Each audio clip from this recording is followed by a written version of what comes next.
Hello, good evening again. This is Brit Pinay. So, ang topic natin ngayon is regarding the traditional belief of the Filipinos here in the Philippines.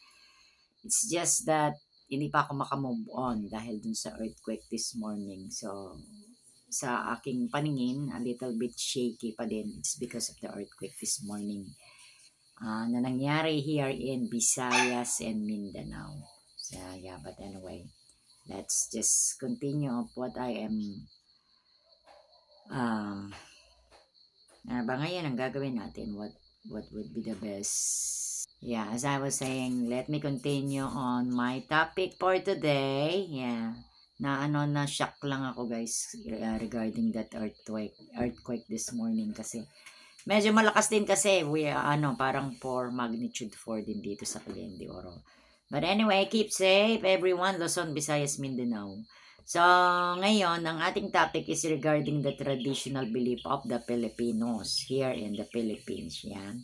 So, would you believe there are a lot of traditional belief na hindi natin dapat gawin or kailangan nating iwasan or we need to aware of.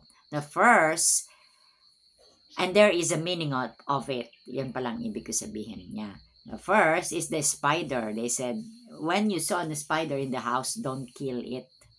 Kasi spider, the meaning of a spider is money coming from your home, from your house. Yeah. So don't ever kill a spider when you see either it's small spider or a big spider.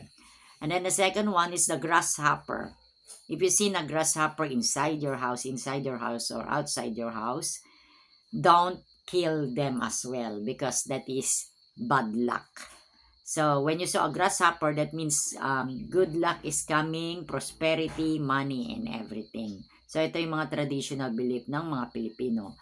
And then the third one is when someone is eating, for example, in the family, for example, in the morning, you go to work, you go to school, and then one of the member of the family is eating on the table. So you need to tell the person to turn around the plate before you leave the house. That is Filipino belief, just like Feng Shui belief. I don't know if it's true, but we do that. We do that because my auntie taught me about that. So every time we go out, for example, or they go out and then you are eating, you need to turn your plate turn around your plate. Parang yan ang ibig kong sabihin. So we are on para ma-avoid tayo into accident. Parang yun ang meaning nun eh. Yes, to avoid the accident. So you need to turn around. Yung bad luck ng tao na lalabas, mawawala. So you need to turn your plate. And then we go to the fourth traditional belief, diba? If you heard a dog crying, howling, and ang unang-una mong titignan kung saan naka-front yung dog. For example, the dog is howling and then facing that way. So, there is a bad luck coming out from that way. I remember when I was in the UK, guys. When I was in the UK, I was inside the home and then I was planning to go to the shop to buy something on the shop. And then while I am walking, I heard the dog howling. And then when I look, I saw the dog, kasi house yan, and then there's a dog, a big dog, and then howling, pacing on that way. And then after a few minutes, my husband arrived home, and then he said, oh, there's an accident on the shop. Because the dog was pacing while the dog is howling and crying on the shop. So, there is an old man who is driving a car, and then suddenly he had a heart attack while he is driving. So the car hit the shop kung saan ako pupunta na shop. Supposed to be I will buy some stuff on that shop. So hindi tayo natuloy. So that is traditional belief, not only for Filipinos, I don't know, but in some way here in the Philippines we believe on that. And then the last thing is dropping of the spoon or fork. For example, when you're doing something, you're washing the dishes, and then suddenly the fork drop or the spoon drop on the floor. When if it's pork, that means you have a visitor, a female visitor. And when when you drop a pork, that means you have a male visitor. I believe on that, guys. Naniniwala talaga ako dyan.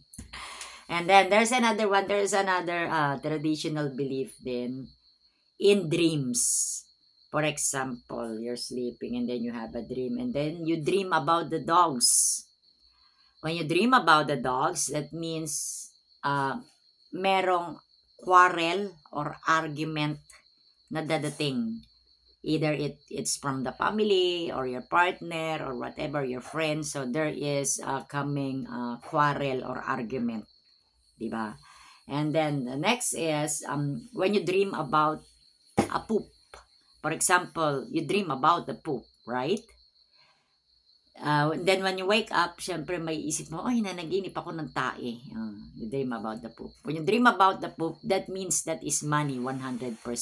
Believe on that, guys, because I've done that. That happened to me before. I dream about the poop and then after a few weeks, I receive a large amount of money. And another thing is when you dream about the snake. Some people, they said, when you dream about a big snake and then the snake bitten you or kinagat ka ba or bite you or whatever. So, bad luck daw yon when you dream about the snake and then the snake bitten you or you have been bitten by the snake. Means bad luck. So, parang big trouble in a family, financial. So, yun, halo-halo na yun. Pero, in Filipinos, minsan magkakaiba yung mga belief nila sa different culture. If it's in the Philippines or in some other countries, depende, guys. But in the Philippines, when you dream about the snake, that is means money. So, yun lang ang ating vlog ngayon. I hope you will learn tungkol sa mga traditional beliefs ng Pilipino. Thank you.